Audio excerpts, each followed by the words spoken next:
తాకట్లో ఉన్న మీ బంగారాన్ని విడిపించి ఆ రోజు ఆన్లైన్ రేటుకి కొంటాం. Sharma gold company. అందరికీ నమస్కారం. Welcome to Suman TV. నేను గీతాంజలి. ప్రేక్షకులందరికీ భోగి పండుగ శుభాకాంక్షలు. భోగి జనవరి 13వ తారీఖున. అసలు ఆ రోజు యొక్క విశిష్టత ఏంటి? ప్రత్యేకించి భోగి మంటలు వేస్తూ ఉంటాం. ఎందుకు వేస్తాము? భోగి మంటల్లో ఏమేమి వేయాలి? అలాగే ఇంటి ముందు గొబ్బెమ్మలు పెడుతూ ఉంటాము, రంగురంగుల ముగ్గులు వేస్తాము. వీటన్నిటికీ కారణాలేంటి? ఎందుకు భోగి రోజున ఇలా చేస్తాం? అలాగే ఆ రోజున ఖచ్చితంగా మనందరం పాటించవలసిన నియమాలేంటి తెలుసుకుందాం. వివరించేందుకు ప్రస్తుతం మనతో పాటు ఉన్నారు ప్రముఖ జ్యోతిష్యులు బ్రహ్మశ్రీ నందిభట్ల శ్రీహరి శర్మ గురువు గారు. వారితో మాట్లాడదాం. గురుగారు నమస్కారం అండి. వాగర్థావివ సంపృక్తౌ వాగర్థ ప్రతిపత్తయే జగతః పితరౌ వందే పార్వతీ పరమేశ్వరౌ. సదాశివ సమారంభాం శంకరాచార్య మధ్యమాం అస్మదాచార్య పర్యంతం వందే గురు పరంపరాం. ఆదిత్యాయ చ సోమాయ మంగళాయ బుధాయ చ గురు శుక్ర శనిభ్యశ్చ రాహవే కేతవే నమః. శృంగేరి జగద్గురు పీఠాధిపతులకి, కంచి పీఠాధిపతులకి నమస్కారములు తెలియజేసుకుంటూ కార్యక్రమాన్ని ప్రారంభిద్దాం. గురుగారు, భోగి పండుగ శుభాకాంక్షలు. మీకు అలాగే వీక్షించేటువంటి మన సుమన్ టీవీ ప్రేక్షకులకు కూడా భోగి పండుగ శుభాకాంక్షలు. ఇక భోగి అనగానే ముందు అందరికీ గుర్తొచ్చేది భోగి మంటలు, అలాగే గొబ్బెమ్మలు పెడుతూ ఉంటాం, రంగురంగుల ముగ్గులు వేస్తాము. ఇవన్నీ అయితే ముందుగా అసలు భోగి ఎందుకు జరుపుకుంటారు? విశిష్టత ఏంటో తెలియచేయండి గురుగారు. భోగి పండుగ మనకు ప్రధానంగా ఉన్నవి రెండు ఆయనములు. ఒకటి ఉత్తరాయణము, రెండు దక్షిణాయనము. ప్రతి నెల కూడా సంక్రాంతి అంటే రవి మారుతున్నటువంటి రాశి నుంచి ఏ రోజున మారుతాడో ఆ రోజున ఆ యొక్క రాశికి సంబంధించినటువంటి సంక్రాంతి. అయితే దక్షిణాయనం మనకు కర్కాటక రాశిలో కర్కాటక రాశిలోకి రవి ప్రవేశించినప్పుడు దక్షిణాయనం ప్రారంభమవుతుంది. ఆ రవి మకర సంక్రాంతికి ఉన్నప్పుడు అనగా మకర రాశిలోకి ప్రవేశం చేసినప్పుడు అప్పుడు అది మకర సంక్రమణంగా చెప్పబడుతుంది. ఆ మకర సంక్రాంతి కంటే ముందు రోజు భోగిగా జరుపుకుంటారు. అంటే దీనికి గల కారణం ఏంటంటే ఈ సంక్రాంతికి కర్షకులు అంటే రైతులు పండించిన పంటంతా కూడా చేతికి వస్తుంది. వచ్చినప్పుడు ఇంట్లో సంపద కళకళలాడుతుంది. ఉన్నప్పుడు వాళ్ళ యొక్క సంపదని దృష్టిలో పెట్టుకొని వాళ్ళ ఎవరికి ఉన్నటువంటి సంపద రీతిలో వారు సౌఖ్యంగా సుఖంగా ఉండడానికి మార్గం. అందుకే డబ్బు ఉంటేనే కదమ్మా. కాబట్టి ఆ రోజంతా కూడాను భోగలాలసమైనటువంటి జీవితాన్ని గడుపుతారు. భోగలాలసం అంటే చక్కగా అదేదో మందు విందు అని కాకుండా వారు అన్ని రకాలైనటువంటి పిండి వంటలు, అలాగే ఇల్లంతా కూడా కళకళలాడుతూ ఉండే విధంగా అల్లుళ్ళని పిలిపించుకోవడం. పెళ్ళైనప్పటికీ కూడా పెళ్ళై ఎన్ని సంవత్సరాలైనా అల్లుళ్ళు అలాగే కూతుళ్ళు అందరూ కూడా ఆ ఇంట్లోకి చేరుతారు. ఆ పిలిపించుకునేటువంటి సందర్భంలో అందరూ అంతా ఆనందంగా ఉంటుంది. కాబట్టి ఇల్లు ఆ రోజంతా కూడా కోరింది కోరుకున్నట్టుగా చక్కగా అన్ని రకాల పిండి వంటలు, సంతోషాదులు, ఊరంతా కూడా పండగ వాతావరణం మనకు కనబడుతుంది. అయితే ఈ భోగి రోజున చాలా విశిష్టతలు ఉన్నాయమ్మా. అంటే ఈ భోగి రోజుకు సంబంధించి చూసుకున్నట్లయితే మనకు తెలిసినటువంటిదే గోదాదేవి. ఈ గోదాదేవి 30 పాశురములు రచించి తిరుప్పావై.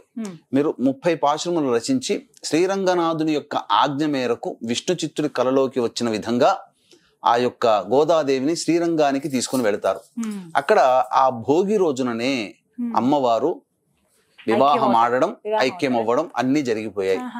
కాబట్టి భోగములో కలిసిపోయిందని అంటారు. అంటే ఏంటి? ఆ శ్రీరంగనాథుడి యొక్క విమాన భోగం అంటే అదంతా కూడా పెద్దదైనటువంటి విగ్రహం అమ్మ. అది చాలా వైభవోపేతంగా భోగముగా ఉంటుంది. కాబట్టి భోగము అనంటే ఇక్కడ అర్థము మనము మామూలుగా అనుకునే భోగం వేరు, దైవ భాషలో ఉండేటువంటి భోగం వేరు. ఇప్పుడు కాశీ విశ్వేశ్వరుని యొక్క సన్నిధానంలో భోగహారతి అని అంటారు. అంటే ఏంటి? రకరకాలైనటువంటి స్వీట్లు, పదార్థములు తయారు చేసి ఆ స్వామికి నివేదన చేస్తారు. కన్నుల పండుగగా ఉంటుంది ఆ భోగహారతి అనేటువంటిది చేసేది కూడా. ఆ విధంగా జరుపుకునేటువంటి ఉత్సవం ఈ గోదాదేవిది. అంతేకాకుండా ఈ యొక్క భోగి పండుగ రోజున ముఖ్యంగా భోగి మంటలు వేస్తారు. అయితే చాలా మంది ఏం చేస్తుంటారంటేనమ్మా, ఇంట్లో ఉన్నటువంటి పాతబడిన వస్తువులు, పాత చీరలు అన్ని ఆ మంట పెట్టేసి వేస్తుంటారు. అంటే అసలు ఈ భోగి మంటకి అర్థం ఇది కాదమ్మా. ధనుర్మాసం ఎప్పుడైతే ప్రారంభమవుతుందో ఆ ధనుర్మాసం ప్రారంభమైన దారభ్యత ప్రతి ఇంటి రోజు కూడా సంక్రాంతి పండుగ కంటే కొన్ని ముందు రోజుల్లో చక్కగా ఇంటి ముందు ముగ్గులు వేయడం, ఆవు పిడకలతో గొబ్బెమ్మలు చేయడం అవన్నీ చేస్తారు, ప్రతిరోజు చేస్తారు. అలా ప్రతిరోజు పెట్టినటువంటి గొబ్బెమ్మలన్నీ ఒక చోట పేరుస్తారు. పేర్చిన తర్వాత పూర్వకాలంలో జరిగేటువంటి శాస్త్రీయ విధానం తెలియజేస్తున్నానమ్మా. ఆ విధంగా అన్ని ఈ 30 రోజుల పాటు ఏవైతే గొబ్బెమ్మలు పెట్టి ఉంటారో అవన్నీ కూడా ఆ రోజున సేకరించి భోగి పండుగ రోజున, సంక్రాంతి ముందు రోజున చక్కగా ఈ ప్రాణశక్తి, ఎందుకంటే మనదంతా కూడాను ప్రకృతిని సంరక్షించుకునేటువంటి యొక్క పరిస్థితి కదమ్మా మన జీవన విధానం అంతా కూడా. ఈ ప్రకృతిలో ఉపకరించేటువంటివి ఏంటివి అనగా మనకు జీవవాయువుని పెరిగేటువంటిది ఎవరికి ఉంటుంది? 5 రకాలైనటువంటి వృక్షాల్లో. వీటినే పంచపల్లవాలు అంటారు. అంటే మేడి, జువ్వి, మర్రి, మోదుగ, రావి. ఈ 5 కాండములు అనగా కట్టెలు తీసుకుని వచ్చి వాటన్నిటిని కూడా ఒక రాశిగా పోసి స్వచ్ఛమైనటువంటి ఆవు నెయ్యి వేసి వెలిగించి కర్పూరముతో వెలిగించి తద్వారా మంట వచ్చిన తర్వాత స్వచ్ఛమైనటువంటి ఆవు నెయ్యితో చేసి అప్పుడు ఈ ఆవు పిడకలను కూడా గొబ్బెమ్మలుగా పెడతారు కదా, అవన్నీ అందులో వేసి ఊళ్ళో అందరూ ఉంటారు కదమ్మా, ఆ ఊళ్ళో ఉన్న అందరూ పెట్టినటువంటి గొబ్బెమ్మలన్నీ తీసుకొచ్చి ఒక రాశిగా పోసి అక్కడ భోగి మంటలు ఏర్పాటు చేస్తారు. దీనివల్ల అందుకనే భోగి మంటలు చేసినప్పుడు ఊరంతా ఎందుకు వస్తారంటే ఎవరికి వాళ్ళు పెట్టుకున్నటువంటి గొబ్బెమ్మలన్నీ కూడా చక్కగా తీసుకొని వచ్చి ఆ మంటల్లో వేస్తారు. దీని ద్వారా ఏమవుతుంది, ఆవు పిడకలతో ఎప్పుడైతే అగ్ని ప్రజ్వరిల్లుతుందో, స్వచ్ఛమైన ఆవు నెయ్యి ఎప్పుడైతే వస్తుందో 1 కిలో వాటికి 1 టన్ను ఆక్సిజన్ వాయువు పైకి వస్తుంది. తద్వారా ఏమవుతుంది, ఆ ఊళ్ళో ఉన్నటువంటి సూక్ష్మమైనటువంటి క్రిమి కీటకాదులన్నీ కూడాను నశిస్తాయి.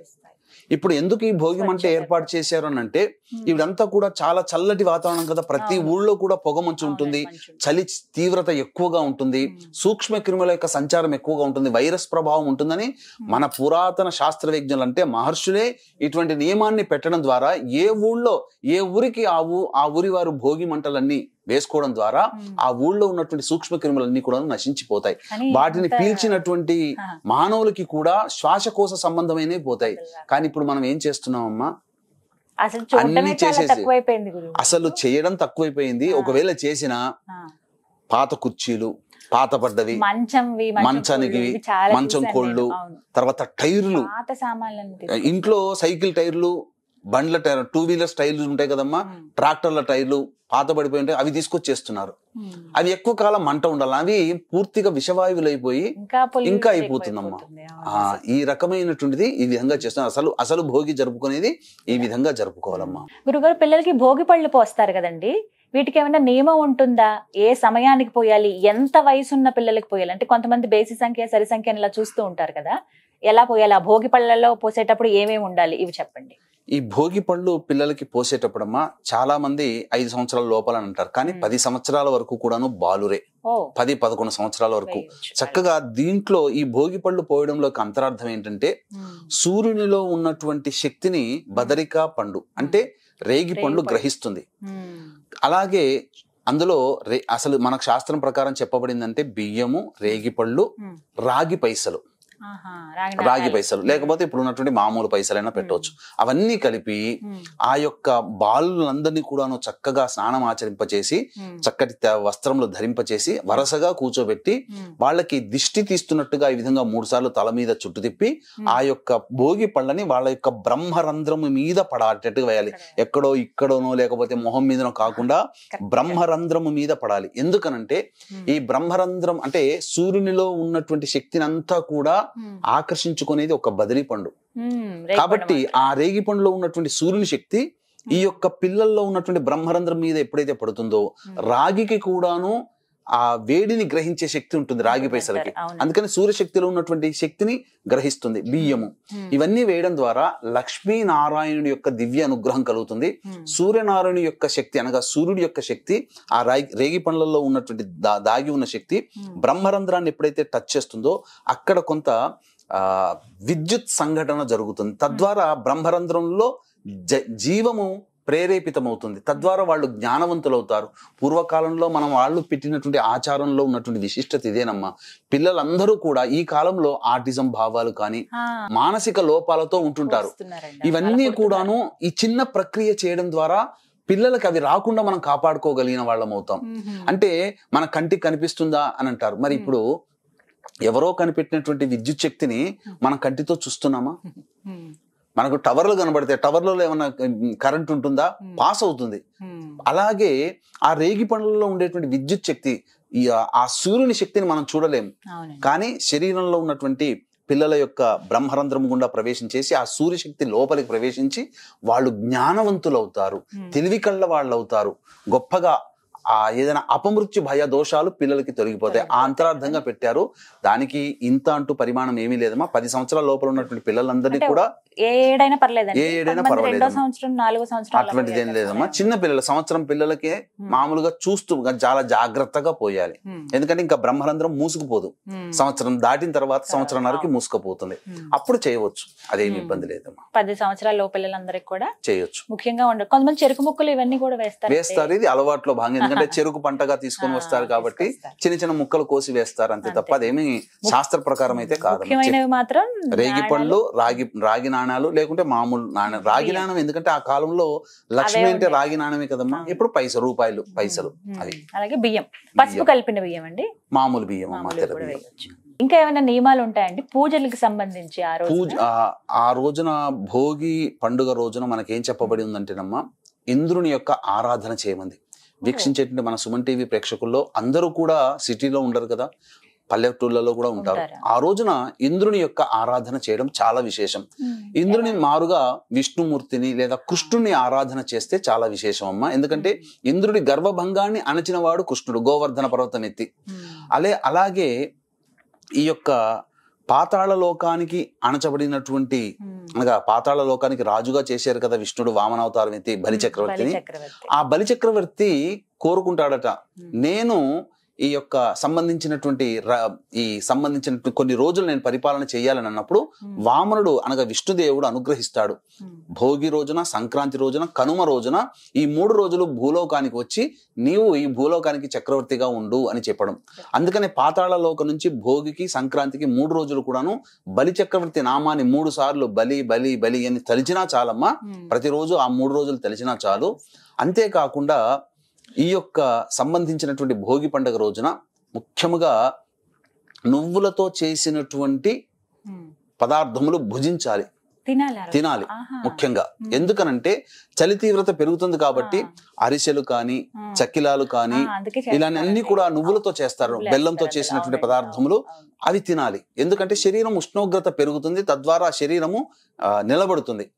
అందుకనే ఇక్కడ ఏం చెప్పబడిందంటే ఈ భోగి రోజున సమస్తమైనటువంటి జీవులు కూడాను స్నానం ఆచరిస్తాయి. కాకి కూడా నీట మునుగుతుందట ఈ భోగి రోజున. కాబట్టి అందరూ కూడా దగ్గరలో ఉన్నటువంటి నది స్నానములు అవన్నీ చేసినట్లయితే తప్పకుండా ఆ భోగి రోజున ముఖ్యంగా అభ్యంగన స్నానం చేయాలి.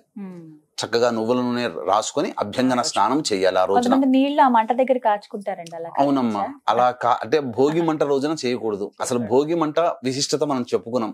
అసలైన విధానం ప్రతి ఊళ్ళో ఈ విధంగా ఆచరించాలి. ఇంకా చెప్పాలి అనంటే ఈ భోగి పండుగ రోజున మాంసాహారం తినకూడదు, సంక్రాంతి పండుగ రోజున తినకూడదు. తర్వాత పెద్ద కనుమ రోజున మాంసాహారాన్ని భుజించే అంటే ఈ 3 రోజుల పాటు కూడాను మాంసాహారము నిషిద్ధము. అది అంతేకాకుండా ఏదైనా కానీ మనకు ముఖ్యంగా భోగి పండుగ రోజున నారాయణుని యొక్క ఆరాధన చాలా విశిష్టతము. ఈ రోజున ఈ భోగి పండుగ రోజునే సంబంధించినటువంటి పుష్య పౌర్ణమి వచ్చింది.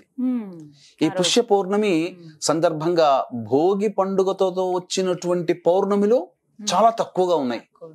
ఎప్పుడు 110 సంవత్సరాల కాలంలో మళ్ళీ ఇప్పుడు వచ్చిందండి. ఈ 110 సంవత్సరాల కాలంలో అనగా 1940 నుంచి 2050 వరకు రీసెర్చ్ చేశాను. అందులో కేవలం 4 సార్లు మాత్రమే పుష్య పౌర్ణమితో కూడుకున్నటువంటి పౌర్ణమి వచ్చింది. కాబట్టి వీక్షించేటువంటి ప్రేక్షకులు ఈ యొక్క పుష్య పౌర్ణమి సందర్భంగా ఈ 13వ తారీఖు రోజున జాతకరీత్యా కలుగు విద్య, వివాహ, ఉద్యోగ, దాంపత్య, సంతాన, అనారోగ్య సమస్యల నివారణకి, మరియు శని భగవానుడు మారుతున్నాడు కాబట్టి మార్చి నెలలో శని దోష నివారణకి అన్ని రాశులు కూడా ప్రభావితం అవుతాయి. కాబట్టి ఈ యొక్క శనిదోష నివారణ హోమాలు, గత జన్మ కర్మదోష నివారణ హోమాలు, ఆ రోజున ప్రత్యేకంగా ఆరుద్ర నక్షత్రం కూడా ఉంది కాబట్టి విశేషముగా రుద్ర హోమము కూడా జరిపించడం జరుగుతుంది. 1700-1500 రూపాయలకి. అవకాశం ఉన్న వాళ్ళు కార్యక్రమం తదనంతరం కాంటాక్ట్ చేసి మీ గోత్రనామాలు నమోదు చేసుకోవచ్చు. ఈ పుష్య పౌర్ణమి మరియు భోగిగా వచ్చినటువంటివి 4 ఉన్నాయి ఇంతకుముందు చెప్పుకున్నట్టుగా ఈ సంవత్సరం. అంతకుముందు నా 40 నుంచి 2025 మధ్య కాలంలో 2 సార్లు మాత్రమే వచ్చింది. కానీ దానికి అన్ని విశిష్టతలు వేరున్నాయి. వీక్షించేటువంటి ప్రేక్షకులకు కూడా ఈ యొక్క భోగి పండుగ యొక్క విశిష్టత కంటే కూడా ప్రత్యేకత ఏంటి, ఈ 110 సంవత్సరాల్లో కూడా లేనటువంటి ఒక ప్రత్యేకత ఉంది. ఈ యొక్క సంవత్సరమే అది మళ్ళీ మనము చూడాలి అని అంటే మళ్ళీ ఇంకెప్పుడు చూస్తామో, ఈ తరంలో ఉన్న వాళ్ళు మాత్రం ఇటువంటి ప్రత్యేకమైనటువంటి రోజుని మాత్రం చూడలేరు.